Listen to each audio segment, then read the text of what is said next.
So with that said, we're gonna kick off with our first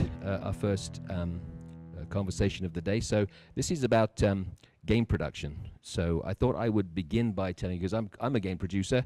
I've been doing this my entire career, and I thought I would give you a bit of context about one of the reasons I wanted to have this conversation today with our special guest. It's because I believe that game production is very much misunderstood. Nobody cares about game producers. See, that was pathetic. Nobody cares. You're absolutely, see, that's the point. Thank you. So, and one of the reasons is that game production is the kind of job that I believe is critical to successful game development. But if it's done well, it looks really easy. I think of a game producer's job being a bit like an orchestra conductor, right? Somebody stands there at the front, and you could just see someone standing there waving their arms, not really doing anything, right? That's what an orchestra conductor does. But actually, their jobs are a lot more sophisticated, and they're coordinating individually talented people, and trying to get the best out of them to come together at the same time to deliver a beautiful piece of art. Game production, I believe, is very similar. It looks easy, and if it's done well, people think it's easy. There's no real skill in that. If it's done badly, people just go, there you go. There's no value in game production, right? So here's some of my experiences in game production for you then. So what is a game producer? Oops, not that for a start. Click the right way, John. So my friends just see me traveling around, and they see me, you know, meeting people and going around and stuff. They think, oh, well, so obviously it's an easy job, just rolling in money. That's what that is. You know, I wish that were true. My clients, I do a lot of consulting work for people. My clients think, oh, he just sits around all day playing video games, and he solves these problems. I mean, we had problems, we brought him in, he fixed them, so they can't have been that hard, right? I guess you just didn't spend enough time on it, but that's all he does, he just sits back. Society thinks that we are out to sell this, or to, you know, destroy the souls of all the young people on the planet. You know, that's just a perk of the job, really. But that's what society thinks we do. Game teams that have never worked with a good producer believe a producer's role is simply get the pizza or process the expense reports. Those are teams that never work with a great game producer. I think that actually our job is more like Dirty Harry, right? In The Enforcer, right? We're here to make sure that good games don't go bad, right? In reality, it's a bit like herding cats, right? That's really what we do, right? And that's kind of the value that I think that producers have. So poor us. Anyway, that's my view. So, which brings us to today's conversation, right? That is a scary picture, but he's a scary person. So I'm going to introduce you to Nick Laing. Nick, please come up. Nick has traveled here all the way from Microsoft in Redmond to be here today to have this conversation with us. Oh, we got to turn your mic on, Nick. How's that? Oh, all right, good. So please take a seat. Now, it is actually a fireside chat. Now, you might notice no fire. So here's what we have instead for you, Nick. You see? That's perfect. You see? Well, it's a little bit warm. This is what we do here, Nick. We are not going to leave that giant head on the screen, are we? Yeah. Please? Yeah. No? Who is it? I don't know anymore. So somebody lives in Florida. I want to know the story behind that picture. What was just said to you when that picture was taken? Okay. I think, so this is in Florida, and I needed a headshot. And I was trying to take my own headshot, and I'm walking around my backyard trying to find the right light, because it's Florida, the sun's out, and I'm just getting these giant cast shadows on my face. And I was just, this is never going to work, is exactly what I was thinking by myself, taking probably the 87th photo of my own head. And I'm like, oh, that one works. And I think it's my Twitter profile picture. So to be clear, this is the best one you took? This is the best one that I took. And I'm glad that it lives on in some way. Yes, and I'm very delighted to find that picture. That was great. And thank you for joining, because I know you've done this on your own dime to come here, because you're passionate about game production, like I am. I am, yeah. And that we do it right. So why don't we begin with you telling us, so what is a producer? Why should we care? Well, John, we get pizza. Oh. So first off, I'm really happy to be here, and I'm glad to help out any way I can. You and I go back pretty far, so I feel like after this we're even. Oh, really? But I think I've learned a lot about production from you and from other people. Your example of it as a conductor is pretty accurate. in my experience. I tend to think about it as a coach, and maybe that has more to do with my background, but you think, oh, the head coach on a football team just stands there and chews gum and every once in a while yells at somebody, doesn't really play football and doesn't really call the plays and doesn't always know what's going on. But there's a tremendous amount of work that happens in the background, making people be the best versions of themselves and creating teams which is capable of doing something that the individuals would never be able to do themselves. Okay. So very similar thoughts then, really, Yeah. on what that role is. Okay, cool. One of the things that I think we agree upon too is that there is no standard real definition of what a producer is, because in some studios a producer is a project scheduler, Right. A development manager, they might be more of a designer. Yeah. So why the difference in roles, do you think? Yeah, I think that, so actually I have pretty strong feeling that I know what happened, but no proof. So take Well, that with a perfect. that sounds exactly That sounds like exactly what the we're kind of looking thing you for. want to hear. I think that the original producer was Trip Hawkins, who based it on the idea of a music producer, which is more like that head coach or that or the conductor that you mentioned before. I think that what happened, though, is we had this conversation about are games art, and then people made the connection between games and film, and then people said, I want to work in games. Well, I'll be a producer, and the producer role in film, at least 10, 15 years ago, was money and schedule. So money and schedule became the rallying cry for what game producers were in some arenas. So you could go to two different companies and have two completely different job descriptions. And then as the industry grows, you start having different expectations everywhere you go. And now you always have to step into the room and say, okay, wait, what exactly do you expect from me as your producer in this particular case? It also changes between your seniority level. The breadth of your responsibility changes as you kind of grow up and become more senior on a team. Okay. Do we have any producers in the audience or would-be producers? Does anybody? We have one. Okay. Okay. So I'm interested to know then, Nick, what does a producer do? Depends on where you're at. We could speak generically and say, oh, we're here to make sure that the team executes. The team is always aware of its environment. We're here to make sure to take care of the team culture and the team health, but also defend the product and make sure that the product comes out as per expectations. Those are fairly, top level. Yeah, pretty generic. Pretty generic. And it still sounds like we don't do much. Yep, it does start to become really easy to kind of. Yeah. So I think of a producer as being like an advocate, predominantly for the product. And it means that you end up having to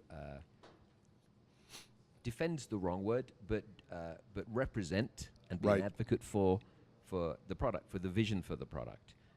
And obviously for your team as well, assuming you're responsible for the team, because not all producers are responsible for teams. But I believe that you're an advocate for the product that you're making. An advocate in the sense of you deal with a lot of different people when you're a producer. You deal with the game team, you deal with your marketing team, you deal with legal, you deal with stakeholders. Stakeholders can be senior management, they can be investors, they can be people. If you have a license involved, then they typically are the company whose product brands that you're licensing or working with. And the hard part I tend to find is when people think that, oh, well, whatever they say goes. My job is just to facilitate that. I don't believe that at all. I think if you've established this is what we need to go make and everyone's bought into that, your job is to make sure that gets built. Otherwise, you end up with a turkey. Right. Right. And that can mean arguing with licensors and defending your position and telling them no. Right. It can mean telling the people you work for, no, you can't do that. Because if you want, typically what you find on game teams, right, is that somebody will come and say, we want these features. You say, well, there's no time. Well, we want them anyway. How do you deal with that, Nick Laing? Well, I think that if we went and we sketched out on the whiteboard all the different components that it goes to making a game, licensing, marketing, legal, not to mention, of course, art, design, engineering, executive level stakeholders, partnerships, like all that kind of stuff. Once you sketch all that stuff out, you realize that the producer's the only one that has to deal directly in equal portions with all of them, because an engineer boots on the ground writing code for an animation system does not have to have a weekly phone call with the licensing department. That's by design. The producer is that central hub personality. Soft skills are important. So to get to the point, when arguments come from two different sides and you have to handle both, you actually have to represent both sides equally and be an arbiter. And it's not necessarily the despotic, tyrannical rule of who the producer is. It's more about, well, because I interact and sync with all 27 components of this game, here's the direction, here is what's shaping up to be the right direction based on the proportionate weights of that. Now, being able to express that to an artist and a lawyer and an executive while having them all have the same alignment in their mind is that's actually the skill. That's probably the most important part of the job. Okay. So with that in mind, I think you and I have a pretty clear understanding of what we believe where a producer actually adds value and can get results. But you and I have both worked in companies where getting games built on time and in budget and being able to deliver consistently against those constraints demands that you have a very clear way of being able to do that. Otherwise, you're not successful and you don't survive in those environments. Not all companies have that, though. If I think about the roles in a game team, you have programmers, you have artists, you have designers, and all sorts of other people in the mix. But pretty much from studio to studio, those roles, the work changes based upon what the work is and the platforms, but the roles pretty much are the same. If you're an engineer in a company, Studio A, your role is pretty much the same as it's going to be in Company B, Studio B, right? Whereas, and that's why I think we don't see the alignment around the role of producer, because the expectations of the producer seem to be, well, whatever the gaps are in however we're functioning, that's what a producer needs to fill. That is true. That is true. I think a really good producer, no matter what their level, probably quicker than most will see those gaps and find a way to address them, usually first through their own efforts and then by finding an expert to fill that particular gap. Right. Cool.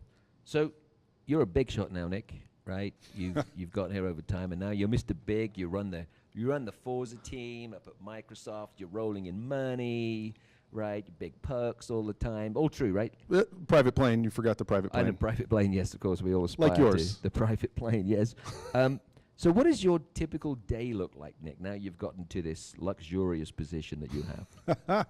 So my typical day these days is more dealing directly with, so our team is made up of Scrum teams that represent different disciplines and different outputs. My day is mostly dealing with the people that run those teams. Now that could be senior level producers like myself or more junior level. It depends on the size and the impact of those jobs. And also their leads, their art leads and their design leads. So making sure that they have everything they need to meet the deliverable that we've already agreed on, making sure that I understand at least their current state, positive or negative, because what happens frequently is I'll have another meeting with somebody else and they'll say, oh, if only team A had their stuff together. And I believe, well, actually, what I know from that scenario is we're waiting on this, should have it by Thursday. Constantly sort of making that lap and working through other producers that directly manage the teams is mostly what my day is. And then periodically I will have to report up. So I manage down and up at the same time. Then somebody will say, well, where's the XYZ feature? When are we going to land the next content update? update? XYZ feature? Exactly. That is one of my favorites. Breaking news. Right here. Being able to represent it at the right level. Right. And that goes back to being able to communicate to different people different ways. So I think some people learn by doing, some people learn by listening, some people learn. Actually, everybody learns mostly with little tiny varying degrees of all of it. But being able to sort of read the room and know which one they need. I'm with a bunch of executives. They want 11 seconds, the whole picture in 11 seconds. I'm sitting with an engineer, needs to know every single requirement in order to make sure that this thing is done right the first time. Those are two totally different conversations. I have an art degree. Yay, art. Woo. So the whiteboard is actually how I do most of my communicating. Big circles, little circles, smiley faces, lines. Right. I'm like, that's my jam, lines and circles. So maybe you could tell us. So what is the ideal qualifications then? Do you think for a producer? Yeah, that's a pretty good question. Assuming generic, just producer, say mid to junior level kind of producer, I look for things that maybe others don't. I'm always interested in what their hobby is. That is, I literally have this as part of my interview process, is tell me about your hobby. And I've found over the years that the more strange and esoteric a person's hobby is, the likely a better producer they become. And now I'm kind of drawing conclusions in my head, but I had somebody come to me and they told me about how they collect fish. I was like, okay, that's kind of, I mean, it's not too weird. And he goes, well, it's actually all saltwater fish. I have 7 tanks, and I grow coral, and I grow a special kind of coral that needs a special kind of fish so that special kind of octopus can live in it. I went, tell me more. The ability to go through and find these things that aren't immediately found, and to sort of keep that organized and then manage something as complicated as a saltwater fish tank. By the way, I didn't know anything about that. Managing a saltwater fish tank was more complicated than pouring salt in water. Apparently it's very complicated. I learned a lot about that, which is pretty neat. And then I learned in this particular person that they could do so much because they already were mentally conditioned to kind of work through difficult problems that not everybody had an answer for. That's actually one of my sort of litmus tests. The other thing is soft skills. Instant chemistry is really important. You just don't have the time to deeply learn how to talk with one person at a time. There's 200 people on my team's mailing list. I need to be able to speak to the vast majority of them, even one-on-one and on a broad scale, and be able to do that really quickly. Those are my two. Wow. Weird hobbies and good communicator. Right. So no specific game skill. So you don't need to be an artist. You don't need to be an engineer. No. I mean, you can have those things, and they might help. Yeah, I feel that prior game experience is valuable. So I'm proud of my art background. I'm proud of my design background. It does help me. There's a small price to pay when I needed to learn how to not do that job anymore. But it helps me have credibility and helps me more quickly reach that good chemistry with the people in those roles. But on the other hand, engineering was not something that I had ever done. So I had to spend a lot more time focusing on the quick chemistry and communication, kind of talk to them and learn and ask. They're the experts. Let you tell me, you explain to me. So over the years, you can build that credibility and build that knowledge by talking to the experts. And it just adds to your ongoing credibility that helps you trust with your team. That's interesting. So my experience, Nick, is that I don't consider myself to be an expert in anything, but an expert in everything, right? I consider myself an expert at becoming an expert. Right. So, but I actually find it's enormously beneficial to me to not be as familiar with what makes a great art director or what makes a great artist or engineer, right? Because it allows me to then genuinely need to find out, right? I can ignore the input, but better yet, I've got like an orchestra conductor, I have a subject matter expert right in front of me, right? Tell me, the best questions I believe you can ask as a producer are why? Help me understand, which means you've got to be a good listener, right? So to your point about asking the questions, I think that's what great producers do. They ask questions, and they listen, and they trust. They trust their teams to, you are the expert, help me understand. Because my job here is to help put this whole thing together.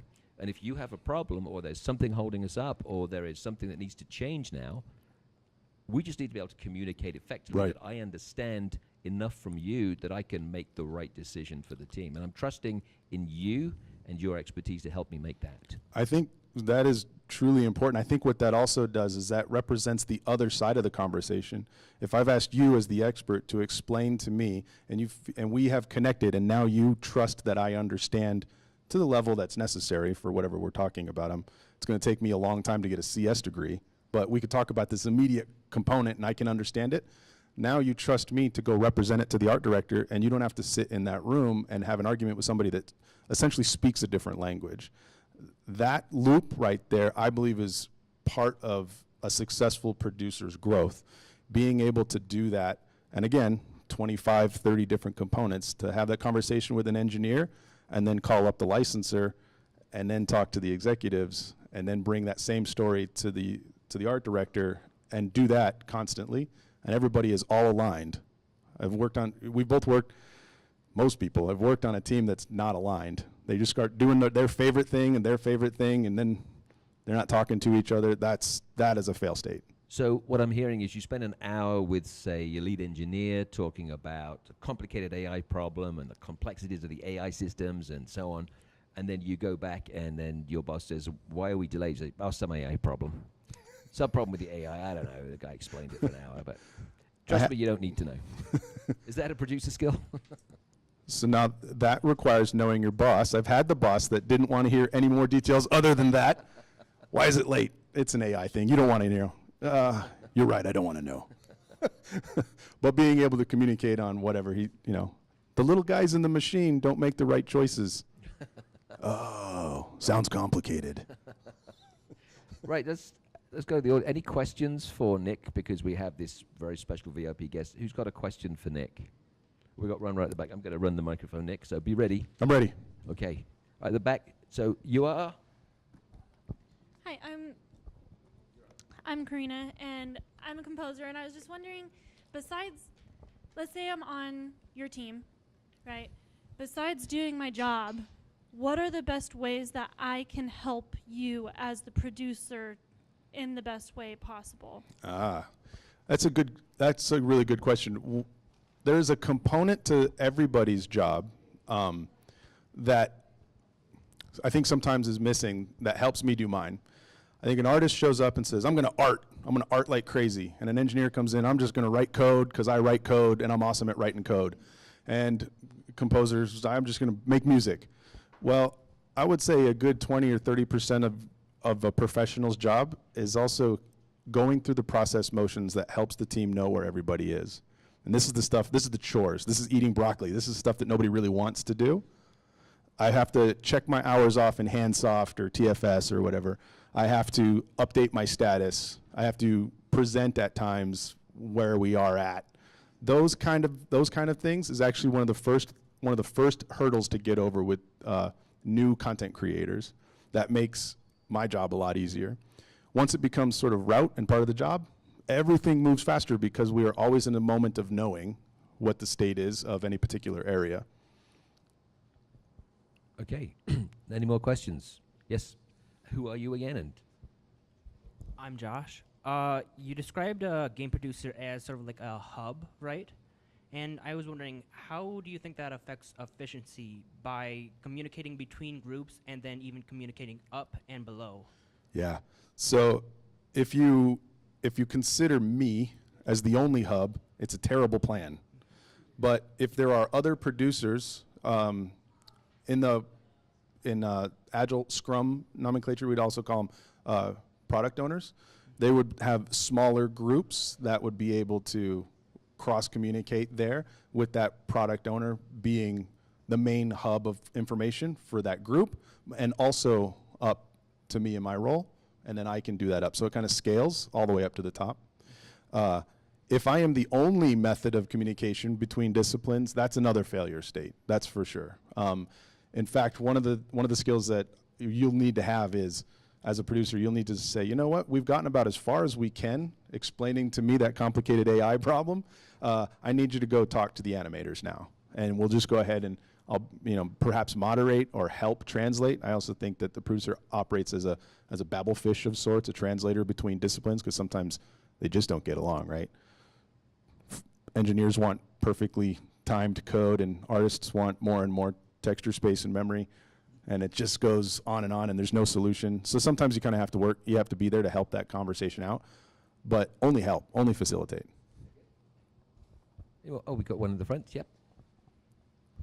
So I come from more of a product, like digital product, app kind of productivity stuff. And I'm wondering, with our product owners or product managers, one of their key roles is being the customers, like being out with customers all the time, contextual inquiry, knowing what the customer needs. Is that something that you do where you meet with the future customer? And For me, I mean, I work for Microsoft, so we have people that have people to do that. But it is absolutely a critical part of the job. A product owner or a producer, the way John and I described it, should always be representing the needs of the user and sort of be that last line of, hey, this is the way the user is going to experience this. Let's go ahead and sign it off that way. At a bigger company, you have UR and UX groups, and you have a lot of help there. Over here, Nick. Okay. Hi, Nick. Hi. I got a couple questions for you. One is, do you live here now in Utah? I do not. I live in Redmond. Where? Redmond, Washington. Washington. Okay. I'm a music composer, and I'm with Utah Game Audio. We have about 25 to 35 composers, and we are trying to find work. And we've been through the networking and joining all the networks, and it's just almost impossible. I mean, nothing is impossible, I know that, but I'm positive about everything, but we cannot find how to get into how we can put our music with the games, with gamers. I think the first step would be to maintain relationships with the organizations like this, and maintain that network as close and as tight as often as you can. Specifically about composing and music, that is not a frequent need of a game in development. So it's sort of, it strikes like lightning. We need 7 songs this week, and then that's it. That's a lot. Exactly. And then you won't need another sort of drop like that for a while. That's why maintaining a really thick network is probably the best way to manage that. Let me give you a different perspective on that if I can, Don. I think that certainly, I think it depends on the size of the studios. Like a big company like Microsoft, presumably you have your own musicians on staff, so they have their own studios, they'll Foley suites and so on, where they'll do they'll meet all the requirements for their teams internally. Right. I know EA's like that and so on. Yep. But there are thousands and thousands of indie studios who'll pay for those as services. So one of the things I've been imploring people this week as we've had conversations like this is we keep hearing needs such as this. Well, I just can't find people to work with. So I say to everybody, look, work with people who are here, right? So if we have local game studios, indies or whoever, if anybody has a need, hire from Utah first, right? Stop working with people outside. The talent's here. We all keep saying the talent's here, right? What we're not doing is working with one another. That's why the networking is important. And you might have to knock on 50 doors, Don, before you find the one that opens and starts to give you that work. The other thing we had came up in one of the audio sessions yesterday was this idea of, well, maybe something that the audio groups could do here, the audio service companies, could maybe create like an audio blocks for Utah Audio. And actually your group came up as an example. So maybe what we can do is to start promoting as a collective the fact that we have this audio service. So rather than use audio blocks, right, we should be using the Utah Game Audio Group. Now that might mean that it's, well, we're going to have to pay a smaller amount. You might have to accept, instead of a one-off commission, build a library and just say, well, if you download this piece, it's X amount for royalty-free music or what happens to be, right? But that way, at least you're starting to have people using your work, and when they hear it and they like it, they say, we want more like this. Well, then they can commission some of your members to do that work. That's just a thought, right? But I agree with you, don't give up. But I also hear the frustration, and UDEN was actually born out of hearing people complaining all the time and getting frustrated ourselves that all we hear is complaints. What can we do that's more constructive than just highlight the problem and wave our hands up or put our hands in the air? But anyway, I think that's why that you might have a challenge, is because the bigger companies already have those needs met, and the smaller companies can't justify the cost of having an audio person on staff. So, you agree with that, Nick? I do agree with that. I don't think that's a Utah problem either, right? I think that's probably a universal truth about For sure. audio. I think the arrangement of independent groups is got a long way to go, but there's a lot of upside. So, Mr. Big Shot, tell me, what do you think the tools as a producer you use are? I know we have one disconnect on this. Oh, we do? It's impossible. I agree with everything you say. Okay, so Microsoft Project. Is fine. Now, do you have to use that because you work for the company? I mean, you can tell us. We'll edit this bit out. Wait, my chip is buzzing. I think tools. Are we talking about actual software tools, or because we Yes. talked a little bit about Yes. soft skills? Yes, but let's talk about the technology. the that you use, technology. yes. Yeah.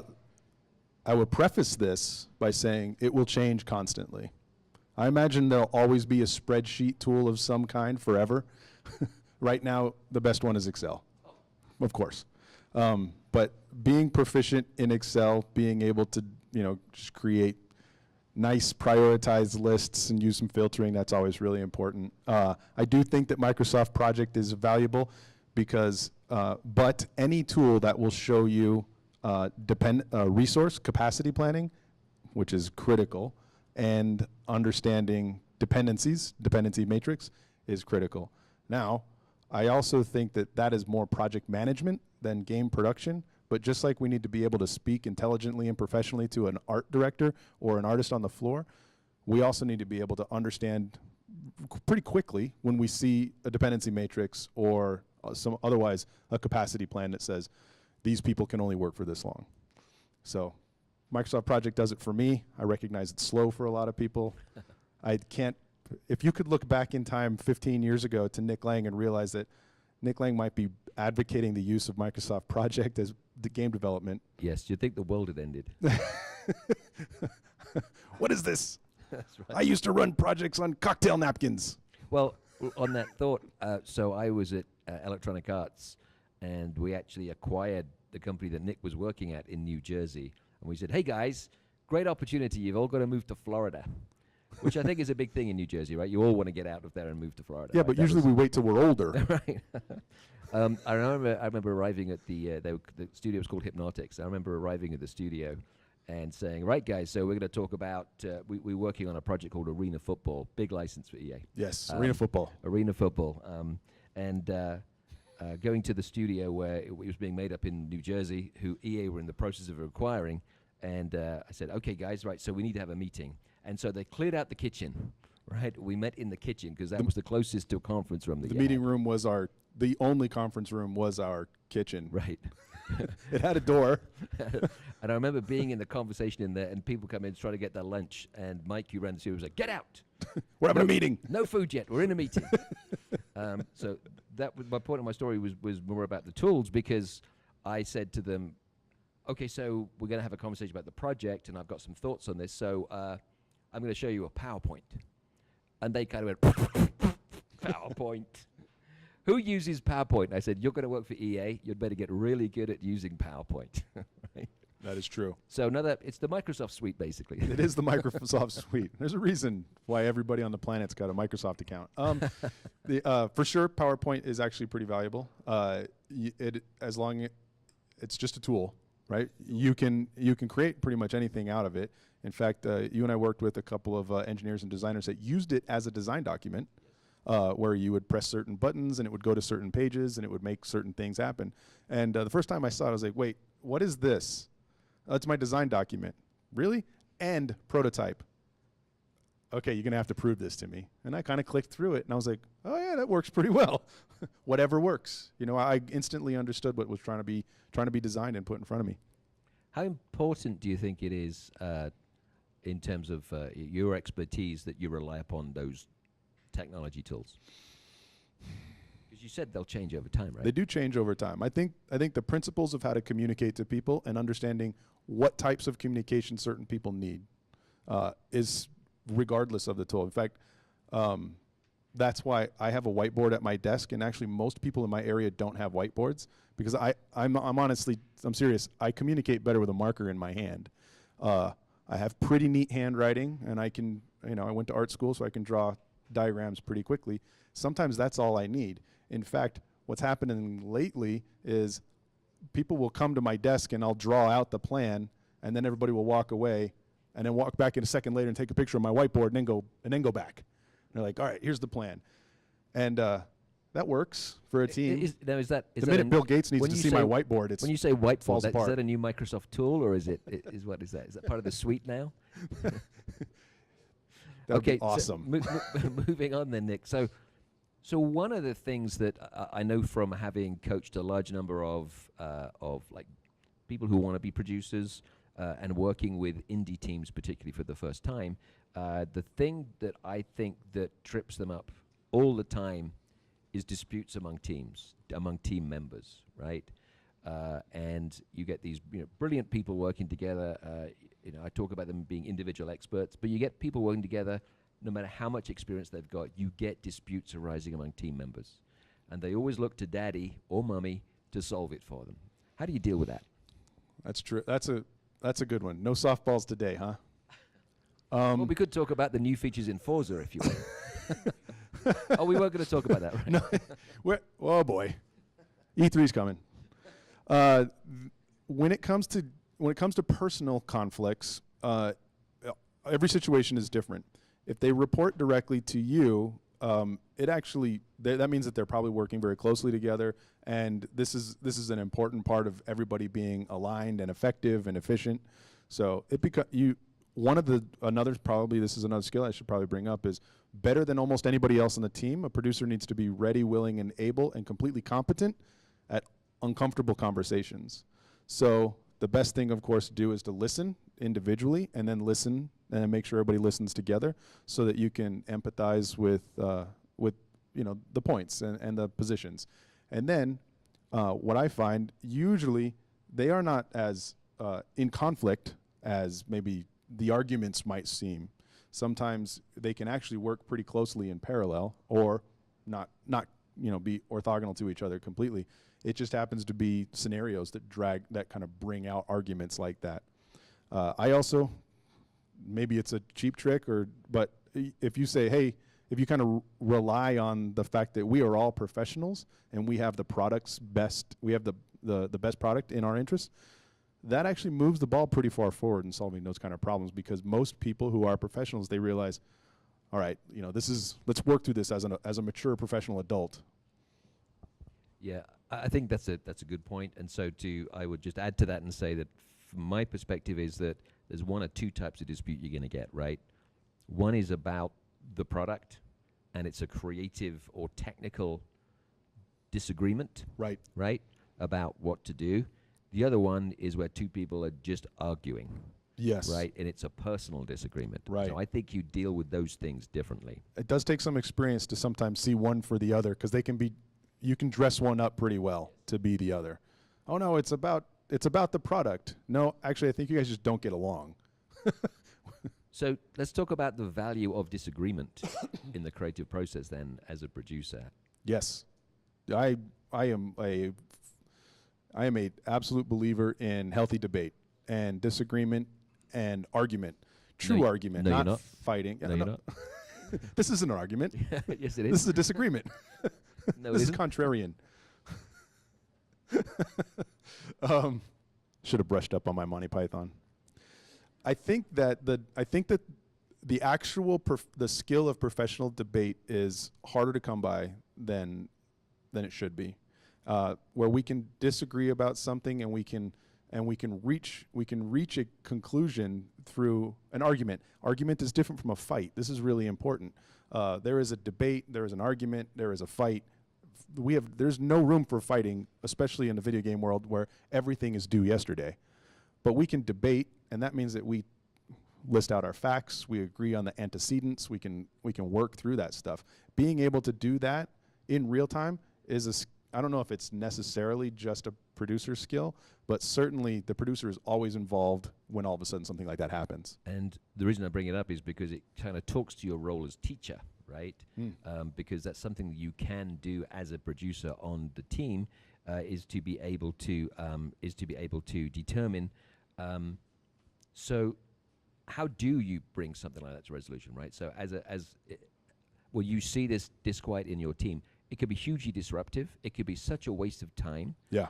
if you're not able to move that forward. So I think you as a teacher then being able to help your team learn how to deal with those, because nobody teaches this stuff.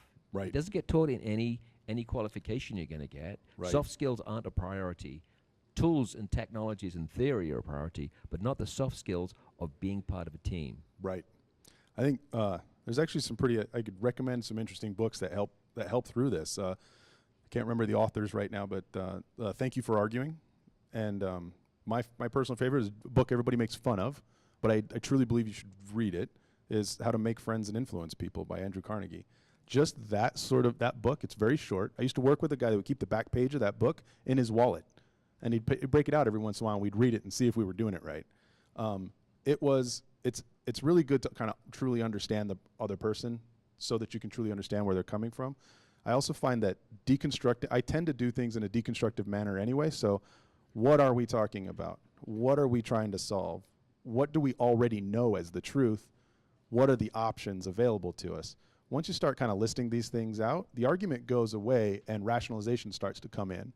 That's not to say that perfect logic and rationalization will answer every question, but it becomes pretty easy to say, oh, actually there's only two things, and certain perspectives can help weight one option over another. Okay, so let's talk about skills, right? If you had to pick one and say, this to me is the most important skill that a producer has, what would it be? Is there a good answer? There is a great answer to this. I'm going to see if you get it. A skill, meaning that this is a thing that we've learned. I think we're kind of touching on it when we talk about the communication and the debate and the integrity that you build between everybody, not just your own, but also both ways. This is always a loop, and I have to be able to represent your interests to somebody else when you're not there, and you have to be able to trust that I'm going to do that the right way. No other role in a video game team actually does that to the same degree. I mean, our role is critical on that, being able to represent and have integrity to represent. Right. So I agree. I think it's integrity, right? And you can say, well, integrity is a value, right? Right. I actually think that it's more than that, because it's actually something that there are parts of it you have innately in yourself. Does someone have integrity? So the kind of the joke about integrity that I usually put out there, and I love EA, but EA would, as a big company, has some stupid things. And one of the things that I remember debating was every year there would be like an annual review, and you'd fill out like a self-survey about how good or bad you were, and it was introspective, and kind of you got to think about where you could improve. And one of the questions on that form was, do you have integrity? Yes or no? And I remember talking to the SVP of HR at EA one time and said, does anybody ever answer no to that question? She goes, I don't really know. I said, well, it's a stupid question, because people who don't have integrity will say yes, right? So it seems to be that what's the point of the question, because no one's ever going to answer no. It doesn't inform us of anything, right? You said no. Okay. Well, it had to be in the survey because we painted it on the walls. Oh, I see. Integrity. That was what it is a good conversation to have, but that is pretty silly. But I think integrity talks to so many things, and I think if you've ever worked with a great producer, you would say that person has integrity. Meaning, I believe I can trust them. I believe I can trust them to be fair to me in the event of any dispute, because they may not support me in some things, right? They may disagree with me, but I don't take it as a personal attack at that point in time. So let me ask you a question. Where does the attribute of accountability fit into the value of integrity? You could have integrity and we could just be friends, but if you're not accountable, how does that work? So I think I think integrity can work at any level, right? It is not a unique skill of a producer. I just think I believe that I think if the team that you work with do not believe you have integrity, then there is nothing you can do to overcome that, right? And it's very hard for that team to trust you when things go bad, when you have to deliver bad messages or so on. So to me, I don't know if it's necessarily tied to accountability per se, but I think accountability is something that needs to happen in game teams, right? And I think one of the things that we see in the industry, and certainly some of the larger studios, is they're moving away from having positions of accountability, meaning ultimately someone's in charge. Right. Now, I'm not saying producers have to be in charge. I'm saying that producers need to be accountable for their project. Right. Meaning that somebody has to make a decision, and if something goes wrong, somebody needs to be held accountable for it. And if an individual has that, no matter what position they have on the team, then they're going to make sure that the people working with them have accountability for their deliverables as well. If you don't have that and something goes wrong and somebody somewhere says, how did this happen? Nobody knows because, well, I thought it was you. I didn't. You. And Well, so it's a good thing it's nobody's fault. things don't change, though, right? Right. And ultimately, yeah, so you don't learn. There's no improvement there. I think in the example that we were talking about before, if you considered me as the only hub, a team of 200 people would start to fall apart. We have other hub people to represent those individual features. If they have the accountability, then the communication path becomes a lot more clear, and then it is a lot easier, and I can expect things like status being really, really clear because everybody acknowledges that person is accountable. So when they're saying, hey, how far out are we from this, or how are we going to solve this question? Well, then they know off the bat that they're not being nosy or picky or anything like that. They're asking because their job is to be accountable for the delivery of that particular component. What works really well is when it's a small team, a designer and an artist and an engineer working together with one producer who is accountable for delivering Mario jumps when you press the A button. That creates a sense of ownership and a skill of cross collaboration that then grows much better to the next level. So as you grow in seniority, you now use those values and those principles that you've built on that small, tiny team with the ownership and the accountability that's built into that, and it grows into a bigger thing. And now we're doing entire level design, and now we're doing entire, complete development cycles, and then we're doing franchises, because being able to represent accountability at each tier and learn as you grow is critical. And if we don't do that, then when the moment comes when there is somebody in charge, they've never had any of that training before, it's hard to find somebody to fill the role. Right. Okay. Let's go to questions again. So we've touched at another level down there, a lot deeper, and there might be some things there that people who've been on teams, maybe on teams with us, might disagree with. Any thoughts or questions on anything we've talked about so far from anybody? Anybody want to chime in? At the back again. Karina, right at the back. Could you sit at the front? So I was wondering if you as a producer are the one who gathers the entire team, like you decide who's on the team, or if you only gather the heads of department, so to speak, and then they gather their own teams, or how does that process of creating a team who's going to work together over a long period of time, how does that process work? So I'll give you my current example. Once a week I have a meeting with the leadership team, and that basically represents just the director level, creative director, art director, technical director. Once a week we meet like that, just us. Then and the executive producer, yeah, that's it, just that group. We meet together once a week. Then I'll meet twice a week with that same group, plus the other, their PMs in this case, but other producers in that team. So that's a little bit bigger room, but we will talk mostly about, these are mostly project managers. We talk about the planning. We talk about dependencies that they might have across each other's team. That's twice a week.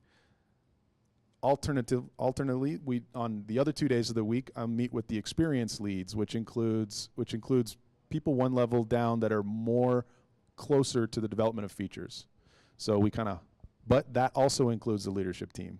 So you can see how I'm starting to build as I go down. And then once a week, I'll meet with all the leads for the entire team, which is about 20 people. And with the expectation, I'm trying to be really clear. I'm telling you exactly what happened this week in those meetings that you weren't in, that you should have already been hearing some from your lead and your producers. So we're all constantly aligned. Then once a sprint, which is 3 weeks for us, we'll meet with the entire team. Everybody is invited. It's optional, though. And we'll do a quick, here's what's going on this sprint, in the middle of the sprint. And then at the very end of the sprint, there's a much bigger, more high-level, studio-level get-together.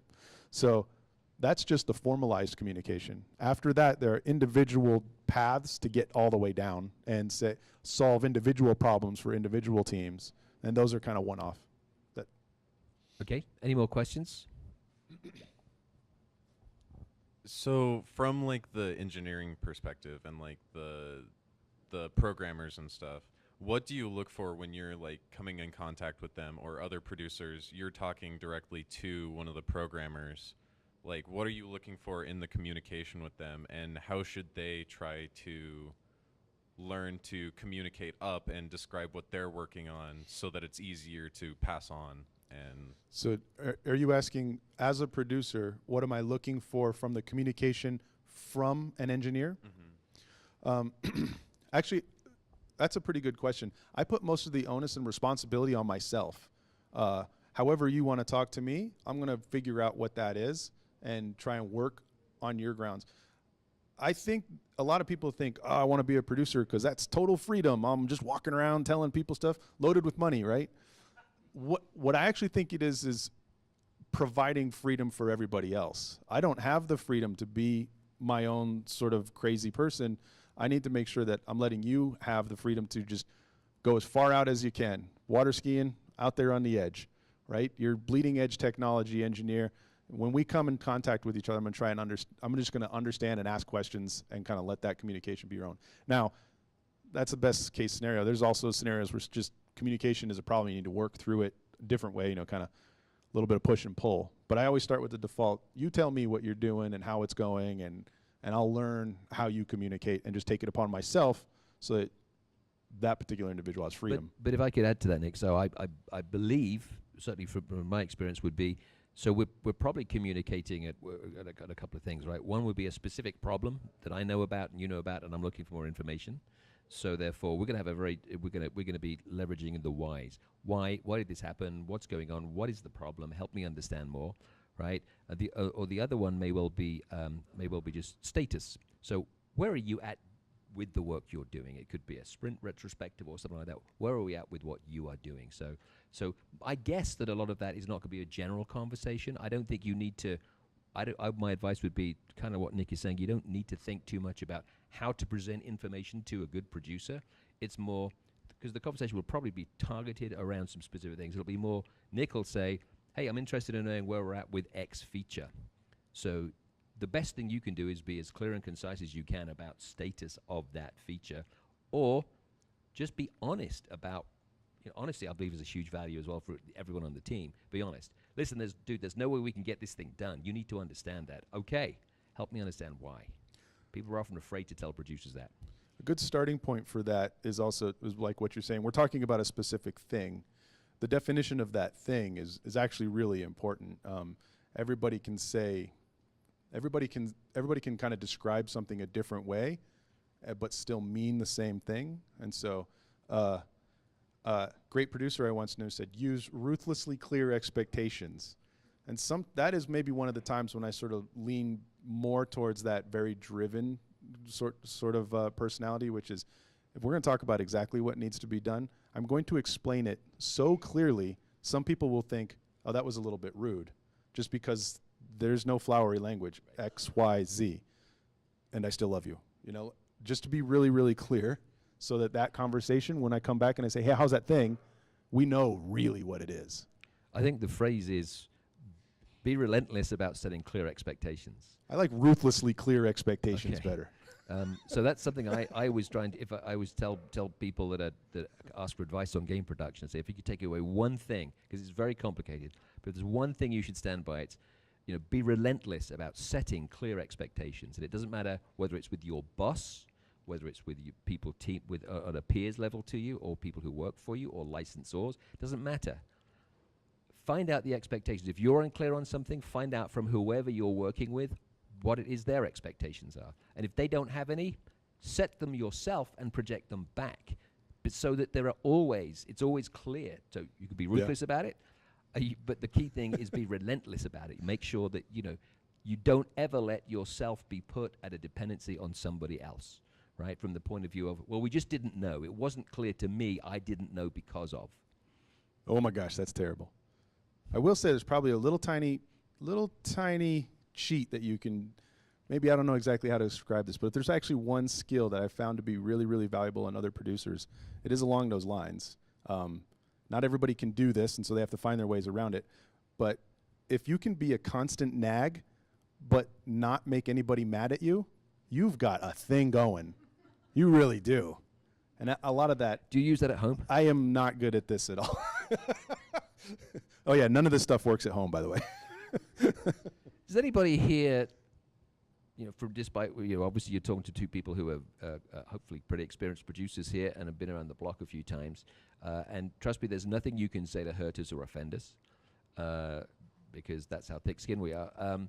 But does anybody here not believe that the role of the producer has any value, or believes that it's overplayed or misrepresented, or is anybody here who doesn't like the role of producer? Okay. Just putting it out there, just so that we know. There's another kind of producer where the guy is starting from scratch and he doesn't have Microsoft behind him. And I'm just kind of wondering, is there such a thing as an independent games industry, like they have independent Sundance Film Festival, where they get picked up by a bigger entity like you, Yeah. and it starts out with a guy that's got a few bucks and somebody that knows how to make a game. Yeah. Now that guy's a different kind of producer than you are, because he's out finding the money, putting the game together, hoping that you guys are going to buy it one day. Is that an industry? I don't know. I don't know anything about it. Actually, that does happen quite a bit. Does it? Somebody achieves a certain level of success one way or another, and a bigger company says, you know what, we'll cover all your bills, but you'll make games for us.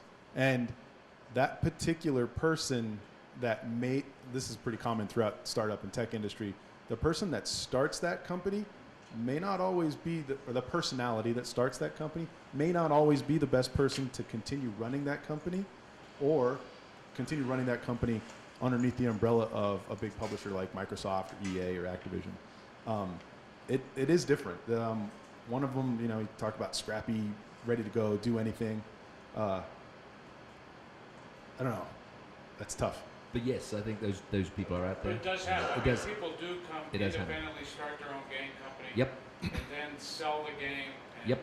You Yep. guys are partners with Yep. So There are good stories where they do grow into the role, and there are also bad stories where they're like, you know what, this isn't for me. I'm going to go start another one. And we have a few indie developers with us today that'll be showing their products and so on. So you'll see those around the place. So Nick, we're gonna to wrap some stuff over. A couple of other topics I want to get into with you. So one of my I can give you two of my pet hates, I guess, in terms of skills. So one of the things that somebody says, I want to be a games producer. The first question I asked them is, do you want to be in charge? And if they go, yep, it's like, okay, you're going to be a terrible games producer. Because it's not about being in charge. Because if you just want to be in charge, then your team's going to hate you. Because it's actually all about you and you making the final decision. And the second type of person, so one step down from that, is the cheerleader, right? And again, these are all types of producers I've seen over the years. The cheerleader producer is somebody who has such a bond with their team that it's almost like a social club, and that their team can't do any wrong, and no matter what's happened, it's not the team's fault. The team isn't responsible. It's we didn't have enough time, we didn't have enough money, the sky was falling, right? And no matter what, the producer who's representing that team finds a way to always have the team never be responsible or accountable. Right? And I think those are two very poor traits for producers, simply because they're not being objective in their role. So I don't think objectivity is a huge role, and you have to be able to say, yeah, our team, of which I'm responsible for, could have done a better job with that. So if you're just a cheerleader for that team, you're not actually helping your team, because you're actually negating the role. What are your thoughts on those two things? so the cheerleader is a real thing. I think it does afflict a more junior level producer that maybe just got the job, and now they're accountable for a team of what maybe their friends used to do, and so they tend to side with the team more than necessarily face the reality. I think that kind of happens. Don't worry, guys, we're doing fine. If those guys in charge just, if they had their shit together, we'd figure it out. There's probably a little bit of that. I find that is absolutely a problem when you check in and you're like, how is everything? And usually it's, the team's doing great, but team over there, they haven't given us what we needed yet. We just don't have the hooks yet for our telemetry. But you need to go chase that down then. Well, but we're good. You know? Yeah. I think that one's pretty rough. The first one was Being in charge. The being in charge. Yeah. I do have a spidey sense for people that like language is my indicator of this. When I start hearing you guys instead of we, or my team instead of the team, I start to go down the same path as, oh, it's about you. All right, remember that this isn't about you or any individual you. It's about it. It's about the product. It's about the team. And unfortunately, I think that one might be a little bit harder to kind of get out of, in the sense that sometimes people will have success and think, well, all that success is due to the fact that I was in charge, rather than acknowledge some of the intangibles. We talked a little bit about luck and timing. Like that, I'm going to change the subject on you a little bit, but to acknowledge that the world operates around you and you are there to kind of help it move is really important, because then you realize things like luck, bad luck, or good luck actually have a pretty big impact on how things are going to go. Things that you don't have any influence over at all. The NFL Street 2 had 2 or 3 hurricanes in the title. That was not. Charlie, Francis, Ivan. Yeah, Charlie, Francis, and Ivan. Yeah. Still not excuses. That's right. Hurricanes don't get in the way of game tomorrow. Even if the studio closes down, we still have to get it done. I want to say one more. I want to tell a story about my own going native is a problem, which I think is a little bit more similar to the cheerleader, but not necessarily exactly the same thing, which is where you start to believe in your insular sort of situation rather than the influence that happened outside. So while I was finaling NFL Street 3, which was a great product, I loved every single day of it. I spent a lot of time in Eugene, Oregon, and we were getting close to the end, and we couldn't quite get our bug curve down. And what I did was, I was in charge, all right? I closed 740 bugs in less than 10 minutes because we were done. The QA director walked across the street at the time, went right to John's office and said, Nick just shut the entire project down. John calls me up on the phone and he goes, you can't do that. I was like, we're done, John. No, you need to represent the entire product, and what you've done is represent that team's basically being kind of done with the amount of work that they've got. There is a middle ground.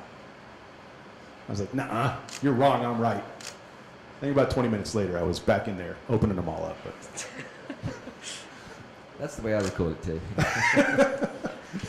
I think actually you said, do you mind stepping outside? You called me up. that would happen.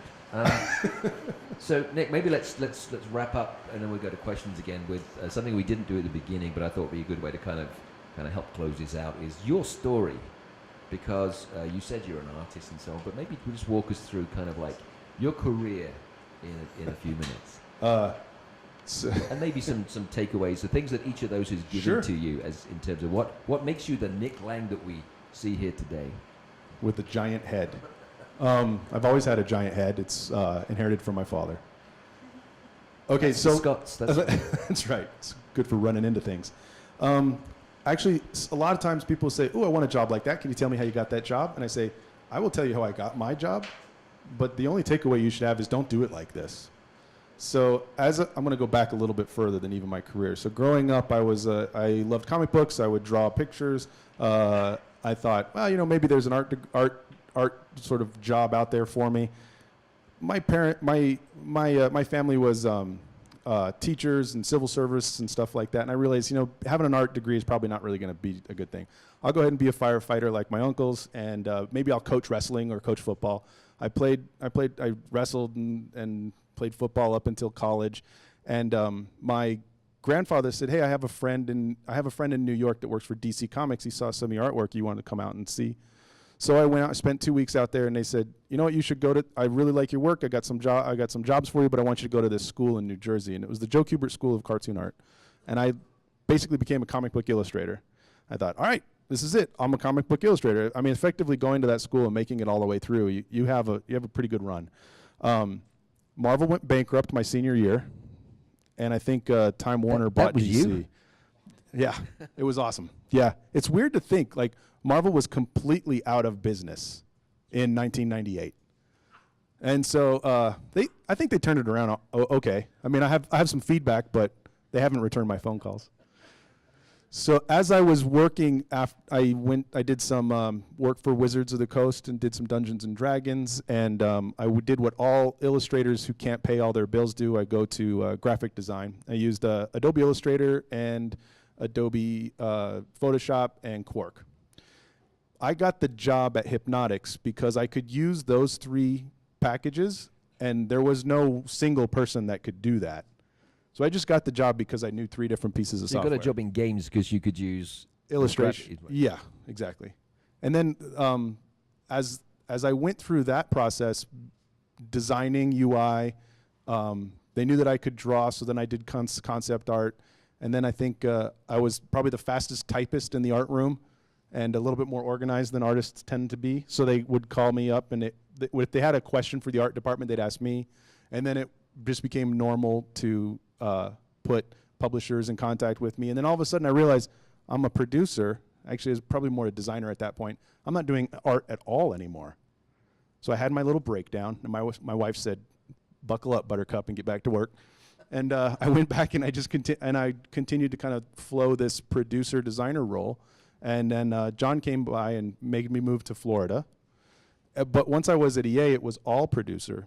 And a producer at EA tends to be a little bit more product owner. It leans a little bit more towards creative direction than project management. There are project managers to support producers.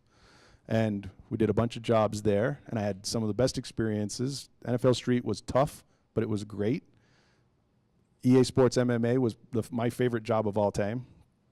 I learned a lot from the NASCAR projects.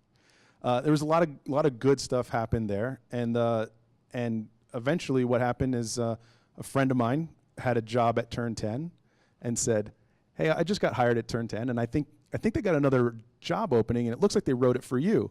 I'm like, I don't know. I mean, EA's been good to me. I think I'll be fine. And basically, my father paid the bills as professional racing his entire life, so I have a passion for cars that's honest. And I worked as the gameplay lead for the NASCAR, so I kind of had some background. And I read their job description, and I was like, all right, well, maybe I'll go check it out. And then so I moved my family to Redmond, drove an RV from Orlando to Redmond in a week. It was awesome. And then we just kind of worked through, continue that. Very cool. Does that sound like so maybe you kind of get some of my sense of a producer's a lot like a coach because of those early days. Right. No, very cool. Right, one more question for Nick. Anybody have one to wrap us up on a great note? Yeah, we got one at the back. So Joe, our cameraman, Joe. Thanks for this. This has been really good. Do you have any books you'd recommend people to read? Anybody starting out, or just things to kind of read about to get into production, or just the games industry? Other than Dustin's? Yeah, Dustin's book is great.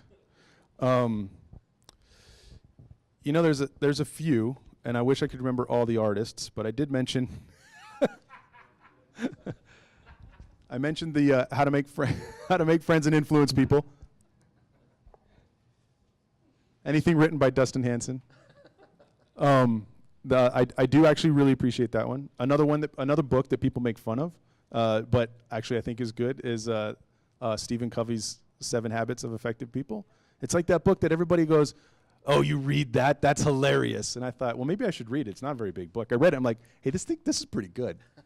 This guy knows what he's talking about. There's a very, very tiny book. It's probably the best book that I've read on management. It's a very tiny book by a guy whose last name is DeMarco called Slack. Very, very tiny. Paperback. I mean, I've got 2 of them on my bookshelf. Slack. It's basically the art of managing people and how you can't basically fill them up to 100% all the time. Of course, if you're really serious, everybody should read Mythical Man Month. But Frederick Brooks who wrote Mythical Mad Month, also wrote Design of Designs. And this is now getting into the world of making sure that you can speak the same subject matter that your experts do. Mythical Man Month. Yeah. The Mythical Man Month. He's got an accent if you want me to repeat. Thank you, Nick. I would also recommend for anybody interested in like creative, understanding how to work, particularly in bigger companies, how to succeed as a creative person and not get frustrated by the bureaucracy of big companies. There's a very good book called Orbiting the Giant Hairball by a guy called Gordon McKenzie. Now, Gordon McKenzie was he was an illustrator who went to work for Hallmark Cards. And he thought, wouldn't it be great to be an illustrator for a company that makes fun, right? They make fun. They bring joy to people with their cards. And he said you couldn't imagine a more depressing place to work. Everyone worked in gray offices, in gray cubes. And he said there was just no life, no communication. He said it was the most depressing place to work in the world. And he actually made it his life's ambition was to change the culture of the company so that they had fun, creating joy and fun. And he has this idea is that big companies have bureaucracies, and the bigger the company, so he thinks every piece of bureaucracy is like a hair, right? And he says companies, as they get bigger, they have more hairs, they get hairier. So you end up having this, you can have this hairball, and its job is to basically make sure the company functions, expense reports and policies and this and that and the other. And as a creative person, you find sometimes these get in the way of what, but that gets in the way of my job. Doesn't matter, it's the rule. It's policy number 453. We have to get it done, right? And he said, look, so you have to accept those things are important, but you also have to accept that you have a lot of latitude, right? You can push back on some of those things and not get fired, right? In fact, you need to for your own sanity, because otherwise you'll choke on the hairball, or you'll leave and end up in another hairball somewhere else. So anyway, that's my recommendation. One more question. We have one over here. Back here? Okay. And then we'll call that good. Nick, since you're a senior producer and you work at Microsoft, they probably got the best programmers there that money can buy. That's one thing. So when you start a project, do they give you? They must give you a deadline of how long they want you to work on that project, don't they? It varies from project to project. Sometimes there's a real hard deadline, because we have a regular cadence to meet, and sometimes there are more likely some checkpoints to meet along the way. That's the racing term, right? It's true. So make a few. It'll vary by company, Yeah. basically. So if you work for EASports, you Right. have to meet the sports season every year, year in, year out. You have a deadline. Right. In other companies, if it's an 18-month project or a 3-year project or something, where the game will be done when it's decided that it's good enough for the market. Yeah, so you sometimes you work in studios where the project's done when it's done, like Nintendo. Nintendo don't release a project. They could work for a project in 2 years and decide to kill it if they don't believe it's good enough. I mean, what do they know about making games, right? Just the most successful game creator on the planet. But there are other companies who work to deadlines.